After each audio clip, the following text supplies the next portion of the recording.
الحمد لله وحده والصلاة والسلام على من لا نبي بعد أما بعد فأعوذ بالله من الشيطان الرجيم بسم الله الرحمن الرحيم بل تؤثرون الحياة الدنيا والآخرة خير وأبقى إلى آخر الآية. وقال النبي صلى الله عليه وسلم عن أبي هريرة رضي الله تعالى عنه قال قال رسول الله صلى الله عليه وسلم الدنيا سجن المؤمنين وجنة للكافرين رواه المسلم. আলহামদুলিল্লাহ, সমস্ত প্রশংসা মহান আল্লাহ সুবহানাহু ওয়া তাআলার দরবারে। দুরূদ ও সালাম বর্ষিত হোক নবী মুহাম্মদুর রাসূলুল্লাহ সাল্লাল্লাহু আলাইহি ওয়াসাল্লামের প্রতি। শান্তি বর্ষিত হোক যারা আমরা এই দ্বীনি মজলিসে উপস্থিত হয়েছি। আল্লাহ আমাদের সকলের উপরে শান্তি বর্ষণ করুন, আল্লাহুম্মা আমিন। সংক্ষিপ্তভাবে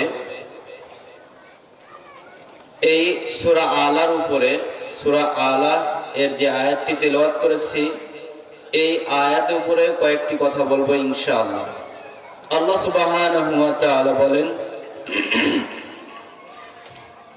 বাল তুসিরুনাল হায়াতাদ দুনিয়া, তোমরা এই পার্থিব জীবনকে অগ্রাধিকার দিয়ে থাকো।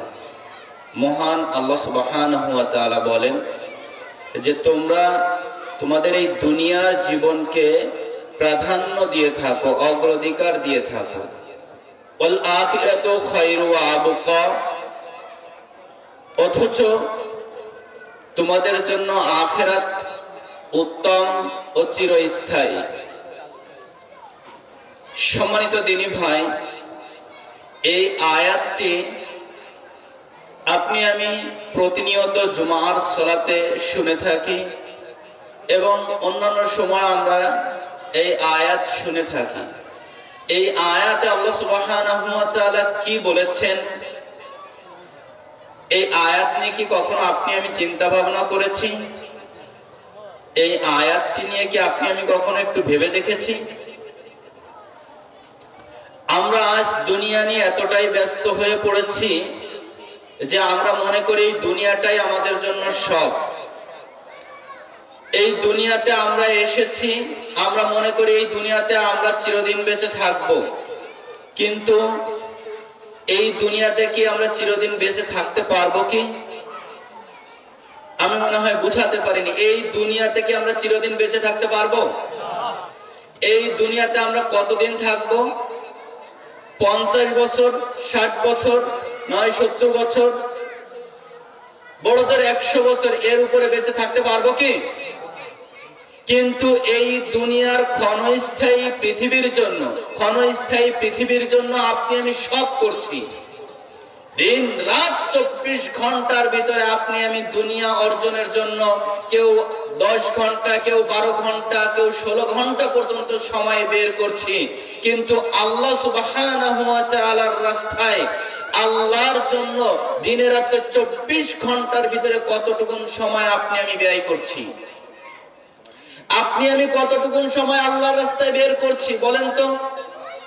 আপনি আমি তো বলছি আখিরাত উত্তম এবং স্থায়ী, আপনি জানি, কিন্তু এই দুনিয়ার জীবনের জন্য আপনি আমি যা করছি, এই 50, 60 বছর, 70 বছর জীবনের জন্য আপনি আমি যে সময়টা বের করছি, বা যতটুকু দুনিয়াতে ভালো থাকার জন্য আপনি আমি যে কষ্ট করছি, আখিরাতে অনাদি অনন্তকাল স্থায়ী জীবনের জন্য আপনি আমি কি করছি?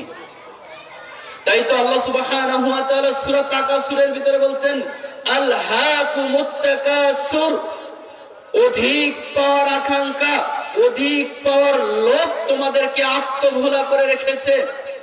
আলহাকুমুত তাকাসুর হাত্তা যুরতুমুল মাকাবির, যতক্ষণ পর্যন্ত আদম সন্তানের মুখ মাটি দ্বারা পূর্ণ করা হবে, তার আগ পর্যন্ত তার চাহিদা শেষ হবে না।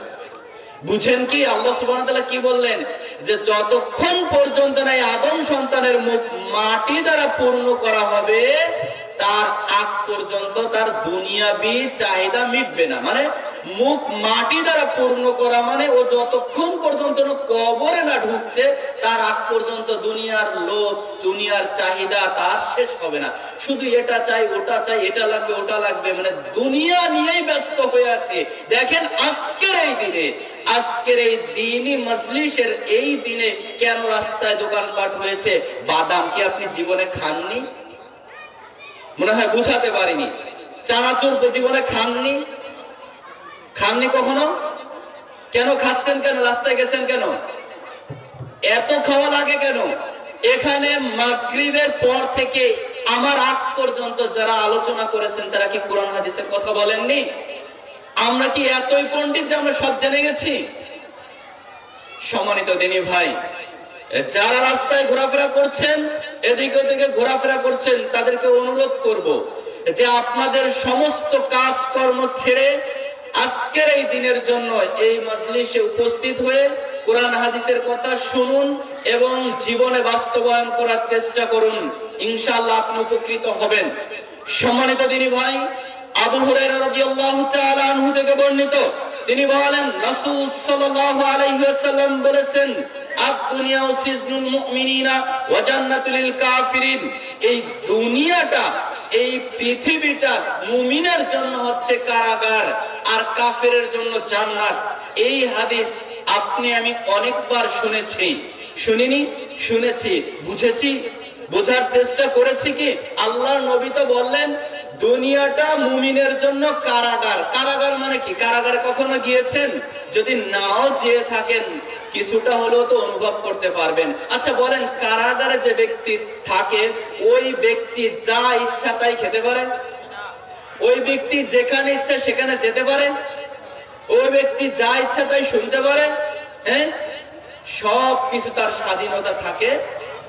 থাকে না? এই জন্যই আল্লাহর নবী ঈমানদারদেরকে দুনিয়ার জীবনটা কারাগারের সাথে উদাহরণ হিসেবে পেশ করেছেন। বলেছেন দুনিয়াটা মুমিনের জন্য কারাগার। এই মুমিন দুনিয়ার জীবনে, এই মুমিন দুনিয়ার জীবনে যা ইচ্ছা তাই খেতে পারে না, যা ইচ্ছা তাই করতে পারে না, যা ইচ্ছা তাই বলতে পারে না, যেখানে ইচ্ছা সেখানে যেতে পারে না, যা ইচ্ছা তাই করতে পারে না। পারে কে? যে মুমিন নয়, যে কাফের, যে আল্লাহকে বিশ্বাস করে না, পরকালকে বিশ্বাস করে না, ও তাই করতে পারে। পারে কিনা? আমরা যারা মুসলিম দাবি করি, আমরা যারা ইমানদার দাবি করি, আমরা কি যা ইচ্ছা তাই খেতে পারবো? হারাম জিনিস খেতে পারবো? কিন্তু দেখা যায় কিছু ইমানদারদেরকে, যারা মুখে দাঁড়িয়ে আছে, মুসলিম দাবি করে, হ্যাঁ, 5 ওয়াক্ত সালাত আদায় করে, অথচ সে হারাম দ্রব্য, নেশাদার দ্রব্যের সাথে সে যুক্ত আছে। এরকম আছে কিনা? এরকম যুবকদেরকে দেখা যায়, অথচ সে মুসলিম দাবি করে। মুসলিম আদৌ কি সে মুসলিম কিনা চিন্তার বিষয়। অথচ আমরা দেখতে পাই আহলে হাদিস সমাজে, মুসলিম সমাজে বসবাস করে, মুসলিম পরিবারে মুসলিম নিয়ম অনুযায়ী বিবাহের কাজে তাদের গান বাজনা বাদ্যযন্ত্র ছাড়া তাদের বিবাহের অনুষ্ঠান হয় না। অথচ তারা মুমিন দাবি করে, মুসলিম দাবি করে। এমনটা আছে কিনা? আছে কিনা? আপনারা হয়তো দেখেন না বা শুনেন না, আমি শুনতে পাই। বিশেষ করে জুমার দিন আসলে, জুমার রাত আসলে অত্র অঞ্চলগুলোতে দাবি করা হয় আহলে হাদিস সমাজ, দাবি করা হয় আহলে হাদিস মুসলিম, অথচ তাদের বিবাহেতে কি করে গান বাজনা বাদ্যযন্ত্র বাজে। এটা কোনো মুসলমানের বিয়ে হতে পারে না, এটা কোনো মুসলিমের বিয়ে হতে পারে না, এটা কোনো মুসলমানের বৈশিষ্ট্য হতে পারে না। আমি বলছি, যেই মুসলিম পরিবারের বিবাহে গান বাজনা বাদ্যযন্ত্র হয়, এটা হিন্দুদের বিবাহ, এটা হিন্দুদের বিবাহ, এটা হিন্দুদের বিবাহ, এটা মুসলমানের বিবাহ নয়। আপনি চ্যালেঞ্জ করলে আসেন, আমি আপনাকে প্রমাণ করব এটা পশ্চিমকালে এটা মুসলমানের বিবাহ নয়। এই বিবাহতে যাওয়াও হারাম, খাওয়াও হারাম, বসে থাকাও হারাম। আপনাকে এই অঞ্চলে যারা আপনারা দায়িত্বশীল রয়েছেন, এই অঞ্চলের অর্থাৎ এই সমস্ত এলাকার যারা সভাপতি আছেন, সেক্রেটারি আছেন, কমিটির লোক আছেন, তাদের দায়িত্ব হচ্ছে এই সমস্ত জাহিলিয়াতের বিরুদ্ধে, এই সমস্ত পাপের কাজের বিরুদ্ধে সোচ্চার হওয়া, এগুলো বন্ধ করা। যদি আপনি না হন, কাল কিয়ামতের মাঠে অবশ্যই আপনিও কিন্তু আল্লাহর কাছে ছাড় পাবেন না। কেননা আল্লাহর নবী বলেছেন, আলা কুল্লুকুম রাইন ওয়া কুল্লুকুম মাসউলুন আন রায়াতিহি, তোমরা প্রত্যেকেই দায়িত্বশীল, প্রত্যেকেই তার দায়িত্ব সম্পর্কে আল্লাহর কাঠগড়ায় জিজ্ঞাসিত হবে। সম্মানিত দিনী ভাই, তাই বলছিলাম, এরকম কোন মুসলমানের পরিবারে বিবাহের অনুষ্ঠানে গান বাজনার আয়োজন হতে পারে না। শুধু গান বাজনা হয় এই পর্যন্ত ক্ষান্ত নয়, এই সমস্ত এলাকার বিবাহের অনুষ্ঠানে নর্তকীর মতো নিজেদের পূর্ণ বয়স্কা মেয়েদেরকে নগ্ন করে, অর্ধনগ্ন করে, রাতের বেলায় ড্যাক্স বাজিয়ে, গান বাজিয়ে তাদেরকে নাচতে দেওয়া হয়, আর ওগুলো ভিডিও করে রাখা হয়, ইন্টারনেটে ছাড়া হয়। এরকম নেককারজনক, জঘন্য, বর্বর, অসভ্য, জাহেল কাজ এই সমস্ত এলাকায় হয়। এটা হয় কি করে? কে বলেছে এদেরকে মুসলিম? কে বলেছে এদেরকে মুসলিম?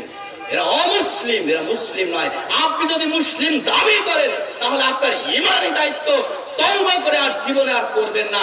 আর যদি করেন, আমি আপনাকে বলে গেলাম, আপনি মুসলিম নয়।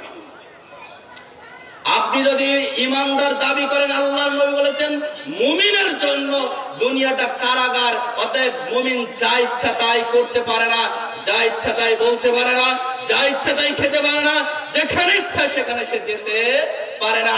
আর কাফের, তার জন্য দুনিয়াটা জান্নাত। ও যা ইচ্ছা তাই খেতে পারে, যা ইচ্ছা তাই বলতে পারে, যেখানে ইচ্ছা সেখানে যেতে পারে। কারণ কি? ও কাফের, ও আল্লাহকে মানে না, আল্লাহর নবীকে মানে না, পরকালকে বিশ্বাস করে না। ও তো করবে, কারণ ও তো কাফের, ও তো ইসলামকে মানেই না।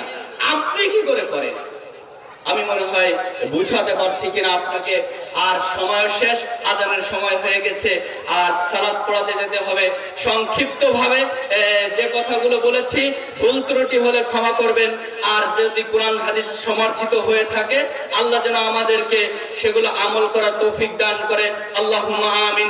এই বলে আজকের সংক্ষিপ্ত আলোচনা এখানে শেষ করছি।